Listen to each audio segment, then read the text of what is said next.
जय हिंद दोस्तों। आप सभी लोगों का अपने YouTube channel bright future classes में हार्दिक स्वागत और अभिनंदन है। दोस्तों, आज हम लोग इस वीडियो के माध्यम से हिस्ट्री का पार्ट नंबर 4 कंप्लीट करेंगे। जो हमारे बचा हुआ पार्ट था थ्योरिकल, उसको कंप्लीट करेंगे। इसके बाद नेक्स्ट वीडियो में हम लोग वन लाइनर क्वेश्चन को कंप्लीट करेंगे। तो चलिए स्टार्ट करते हैं। आज हमें पढ़ना है भैया मेसोपोटामिया की सभ्यता। तो आप बताना है मेसोपोटामिया की सभ्यता। तो मेसोपोटामिया की जो सभ्यता थी वो भैया 10,000 ईसा पूर्व पुरानी थी। कैसी थी? 10,000 ईसा पूर्व की सभ्यता थी। क्या होता?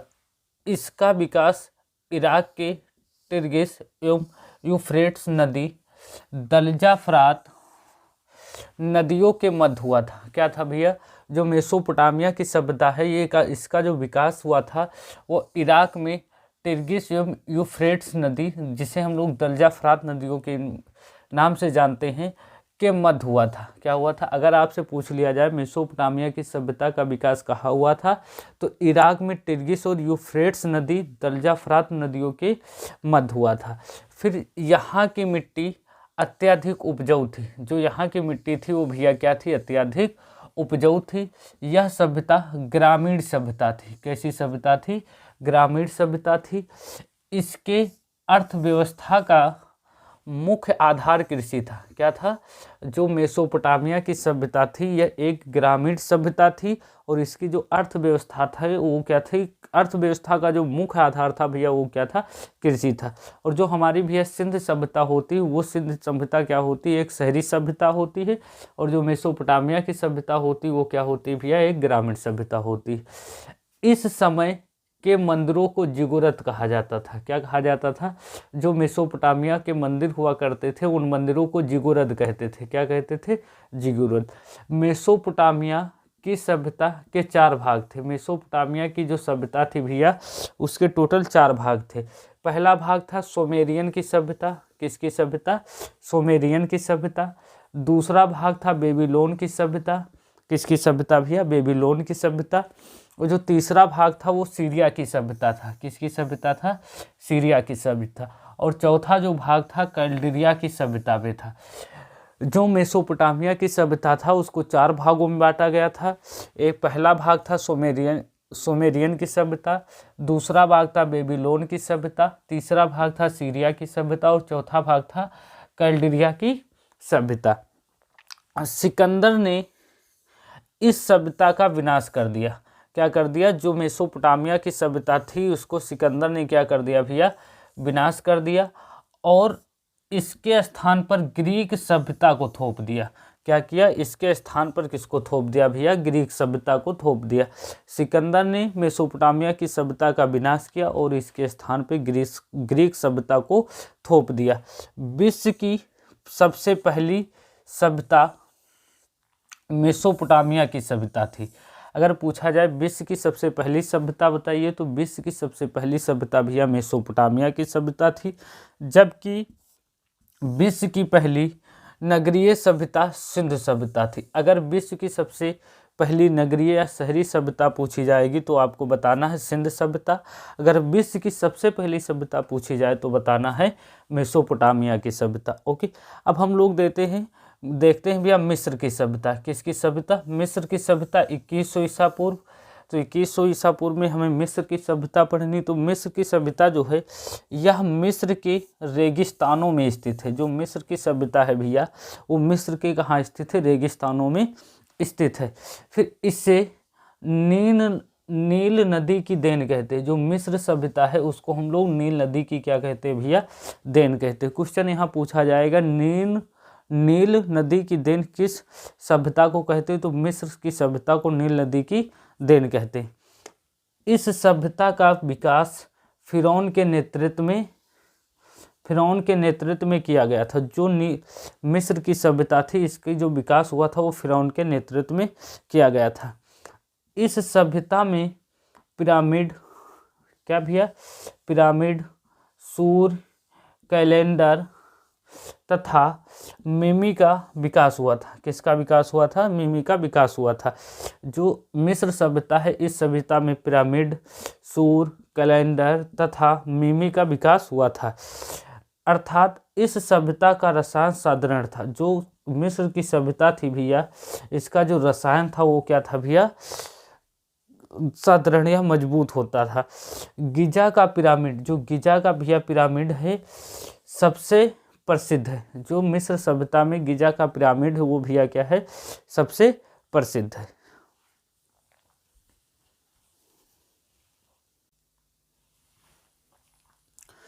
देखते हैं भैया रोम की सभ्यता। तो रोम की सभ्यता जो है 600 ईसा पूर्व की है।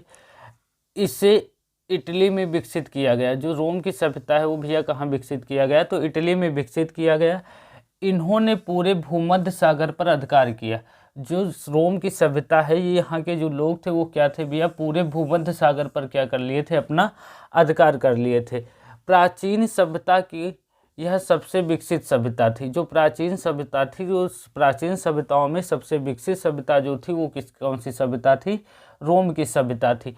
आज भी इस सभ्यता के अवशेष सुरक्षित बचे हुए हैं। आज भी जो रोम सभ्यता के अवशेष हैं वो भैया क्या हैं, सुरक्षित बचे हुए हैं। जो पर्यटन का आकर्षण केंद्र है, जो पर्यटन का क्या है भैया, आकर्षण केंद्र है। इस सभ्यता के दो बड़े राजा जूलियस सीजर एवं ऑगस्टस थे। अगर कहा जाए रोम सभ्यता के दो बड़े राजा का नाम बताओ, तो दो बड़े राजा का नाम जूलियस सीजर एवं ऑगस्टस थे। जूलियस सीजर और ऑगस्टस की जो मृत्यु थे इनकी मंत्रिमंडल के द्वारा कर दी गई थी।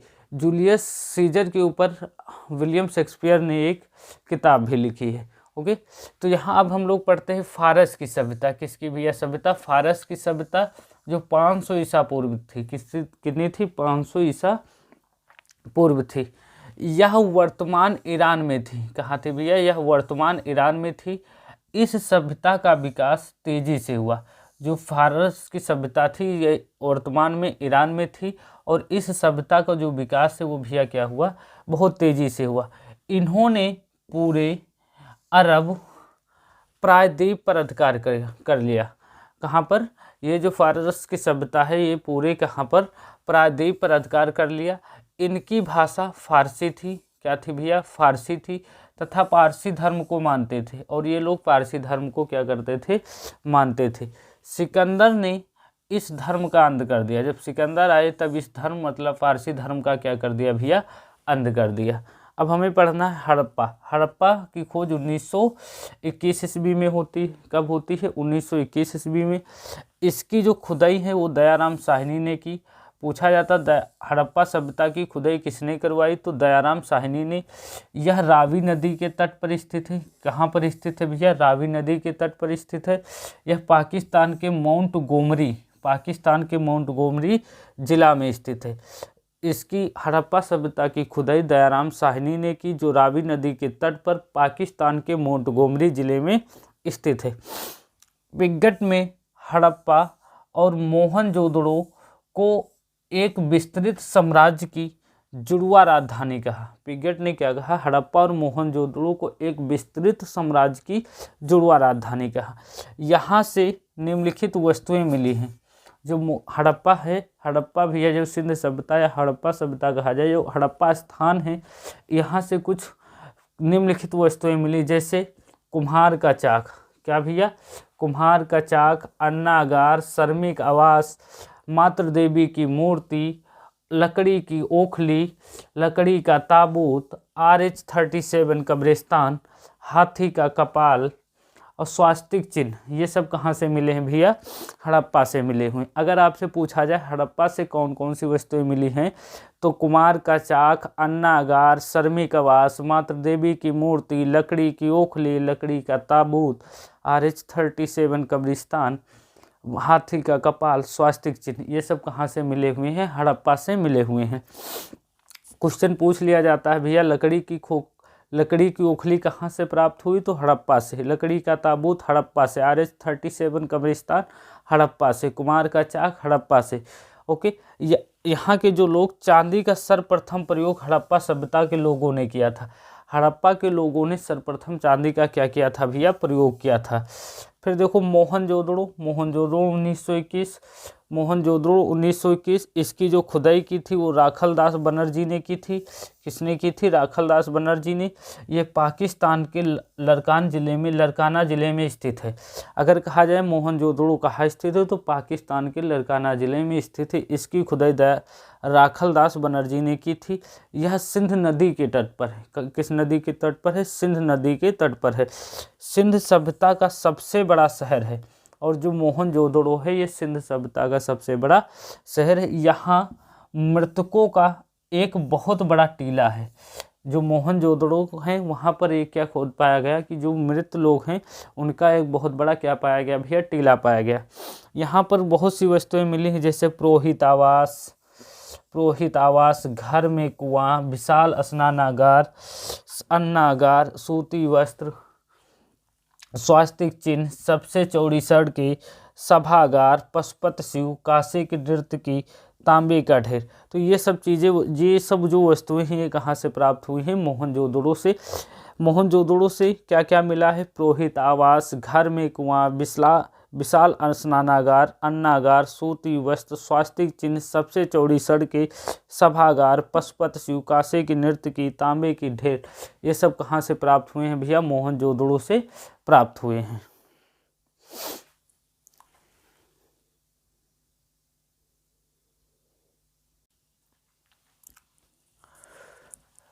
देखते भी अब हम लोग चनहुदड़ो 1931 खुदाई गोपाल मजूमदार ने की। चनहुदड़ो की खुदाई किसने की थी भैया? गोपाल मजूमदार ने की। यह पाकिस्तान में सिंध नदी के तट पर स्थित है। ये कहाँ स्थित है? पाकिस्तान के सिंध नदी के तट पर स्थित है। यह एकमात्र शहर है जो दुर्ग रहित है। चनहुदड़ो एकमात्र ऐसा शहर है सिंध सभ्यता का जो भैया क्या है? दुर्ग रहित है। यही एक औद्योगिक शहर है। यही क्या है भैया? एक औद्योगिक शहर है। यहाँ जो वस्तुएं मिली, यहाँ पर मेकअप सामग्रियाँ मिली। क्या मिली? मेकअप सामग्रियाँ मिली, जैसे लिपस्टिक, शीशा, मनका, गुड़िया, सुई, अलंकृत ईंट, बिल्ली का पीछा करता हुआ कुत्ता। क्या भैया? चनहुदड़ो से मेकअप की सामग्रियाँ मिलती हैं, लिपस्टिक मिलता है, शीशा, मनका, गुड़िया, सुई, अलंकृत ईंटें, बिल्ली का पीछा करता हुआ कुत्ता। ये सब कहाँ से मिले हैं? चनहुदड़ो से मिले। फिर भैया रोपड़ 1953 रोपड़ खुदाई यज्ञदत्त शर्मा ने की। यह पंजाब में सतलज नदी के किनारे स्थित है। क्या है? रोपड़ की जो खुदाई है वो यज्ञदत्त शर्मा करते हैं। यह पंजाब में सतलज नदी के किनारे स्थित है। यहाँ मानव के साथ साथ उसके पालतू जानवरों का भी क्या मिला हुआ है भैया? शव मिला हुआ है। आपको हमने पढ़ाया था इससे पहले प्रागैतिहासिक काल में, जब बुर्ज होम नामक एक स्थान पर, जहाँ पर मानव के साथ साथ कुत्ते के दफनाए जाने का भी प्रारूप या साक्ष्य मिला था। और यहाँ क्या है? रोपड़ में भी इसी सेम कंडीशन देखने को मिली। यहाँ भी मानव के साथ साथ उसके पालतू जानवरों को भी दफनाया गया। कालीबंगा इसका अर्थ होता है काली मिट्टी की चूड़ियाँ। जो कालीबंगा का अर्थ होता है भैया काली मिट्टी की चूड़ियाँ। इसकी खोज अलमनंद घोष ने की थी। अलमनंद घोष ने की। इसकी खुदाई वीके थापड़ तथा बीबी लाल ने की। इसकी जो खोज होती अलमनंद घोष करते हैं और इसकी जो खुदाई होती वीके थापड़ तथा बीबी लाल करते। यह राजस्थान में सरस्वती, जिसे हम लोग घग्गर नदी के किनारे हनुमानगढ़ जिले में स्थित है। क्या भैया? ये जो कालीबंगा है यह राजस्थान में सरस्वती मतलब घग्गर नदी के किनारे हनुमानगढ़ जिले में स्थित है। यहाँ से अलंकृत ईंट, चूड़ी, जोता हुआ खेत, हल एवं हवन कुंड मिले हुआ है। क्या मिला हुआ है? अलंकृत ईंटें, चूड़ी, जोता हुआ खेत, हल एवं हवन कुंड मिले हैं। कहाँ से भैया? कालीबंगा से। फिर भैया लोथल की खुदाई एसर राव ने भोगवा नदी के किनारे की, जो अहमदाबाद गुजरात में स्थित है। कहाँ स्थित है भैया? अहमदाबाद गुजरात में स्थित है। यह बंदरगाह स्थल है। ये जो लोथल है भैया ये बंदरगाह स्थल है। कैसा स्थल है? बंदरगाह स्थल। यहीं से व्यापार हुआ करते थे। यह गोदीवाड़ा का साक्ष्य मिला। यहाँ गोदीवाड़ा का भी क्या मिला हुआ है? साक्ष्य मिला।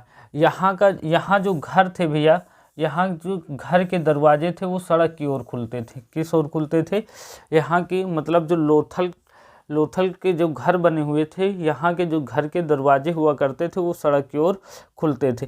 यहाँ पारस की मोहर मिली है। क्या मिली भैया? यहाँ पारस की मोहर मिली है, जो विदेशी व्यापार का संकेत थी। किसका संकेत थी? विदेशी व्यापार का भैया संकेत थी। यहाँ से युगल समाधान मिला है। क्या मिला हुआ? युगल समाधान मिला है, जो सती प्रथा का प्रतीक होता है। किसका प्रतीक होता है? सती प्रथा का प्रतीक होता है। फिर भैया रंगपुर यह गुजरात में स्थित है। यहाँ से धान की भूसी की साक्ष्य मिले हुए हैं। क्या है? रंगपुर भैया कहाँ स्थित है? गुजरात में स्थित है। यहाँ से धान की भूसी के क्या मिले हुए हैं? साक्ष्य मिले हुए हैं। फिर धौलावीरा यह भी भैया गुजरात में स्थित है। यहाँ सिंध सभ्यता का सबसे बड़ा स्थल है। क्या है? धौलावीरा भी गुजरात में स्थित है और ये भी क्या है भैया?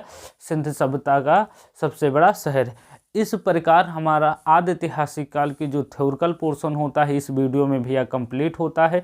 अब हम लोग नेक्स्ट वीडियो में आदि ऐतिहासिक काल के वन लाइनर क्वेश्चन को कंप्लीट करेंगे। इसके बाद नेक्स्ट और वीडियो में जो MCQs पूछे जाते हैं उनमें हम प्राक ऐतिहासिक काल और आदि ऐतिहासिक काल वाले MCQs को कंप्लीट करेंगे। तब तक के लिए जय हिंद।